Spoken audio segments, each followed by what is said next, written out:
কেমন হয়েছে বিরিয়ানি? বিসমিল্লাহ বলে খাও। কেমন হয়েছে? Thank you.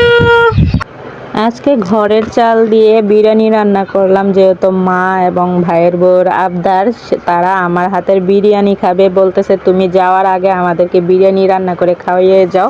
আসসালামু আলাইকুম, সবাই কেমন আছেন? আশা করি ভালো আছেন। আর এই যে ঘরোয়া চালের বিরিয়ানি রান্না করাটা আসলে খুবই রিস্কি, এতটা সুন্দর হয় না। যাই হোক, ভয়ে ভয়ে রান্না করছি। মাশাল্লাহ, রান্নাটা কিন্তু খুবই সুন্দর হয়েছে। সাথে মুরগির মাংসও রান্না করে নিয়েছি। আর এই যে আমার বিরিয়ানিটা কেমন হয়েছে, এদিক দিয়ে রান্নার শুরুতেই তামিম বলতেছে আমাকে তাড়াতাড়ি চিকেন ভেজে দাও। আমি বলতেছি রান্না করে নেই তারপরে। আর এই যে বিসমিল্লাতে তামিম খেয়ে নিতেছে। তামিম বলতেছে মা খুবই মজাদার হয়েছে বিরিয়ানিটা। আর তামিম আজকে মাশাল্লাহ খুবই মজা করে বিরিয়ানি খাইয়েছে। বলতেছে মামুনি আমাকে আরেকটু বিরিয়ানি দাও। আর এদিক দিয়ে আমরা গোসল করে এসেছি। ফুপু বাতিজি আমাকে বলতেছে নৌসিন যে আমাকে একটা খোপা করে দাও। যাই হোক, ফুপির কাছে আবদার করেছে সে খোপা বেঁধে দিতে, তার জন্য তাকে সুন্দর করে একটা খোপা করে দিয়েছি। বলতেছি আসো এখন আমরা খাবার খাবো গিয়ে।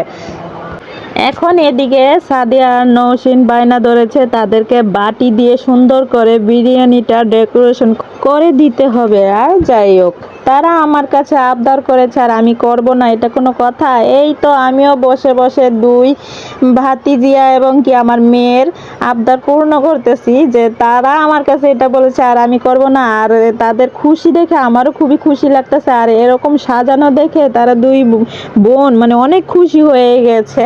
আর খুবই দুষ্টমি করে দুই বোন, ঝগড়াও করে আবার খুব তাড়াতাড়ি মিলে যায়। আর ছোটবেলার ঝগড়াটাও খুবই মধুর হয়, এক্ষুনি ঝগড়া করে এক্ষুনি মিলে যায়। আর এই যে দুই বোনকে এখন আমি সুন্দর করে শসা সালাদ দিয়ে সাজিয়ে দেবো।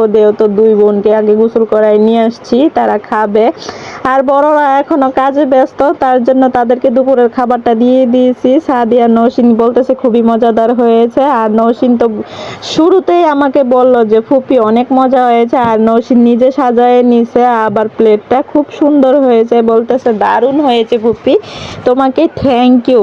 যাই হোক, এখন আমি বিসমিল্লাহ বলে আমিও শুরু করে দিলাম বিরিয়ানি খাওয়াটা। আর দেখে নিই বিরিয়ানিটা কেমন হয়েছে, যেহেতু ঘরের চাল, যেহেতু কিনা চাল না। মাশাল্লাহ, খেতে কিন্তু খুবই মজাদার ছিল মাশাল্লাহ। আর আমাদের এদিকে সকাল থেকে ঝিরঝির বৃষ্টি পড়তেছে। কার কার এলাকায় বৃষ্টি পড়তেছে? আর বৃষ্টির দিটিতে কিন্তু খিচুড়ি, বিরিয়ানি এগুলো খেতেই খুবই ভালো লাগে। আজকের মতো এই পর্যন্ত, সবাই সুস্থ থাকবেন, ভালো থাকবেন, আল্লাহ হাফেজ।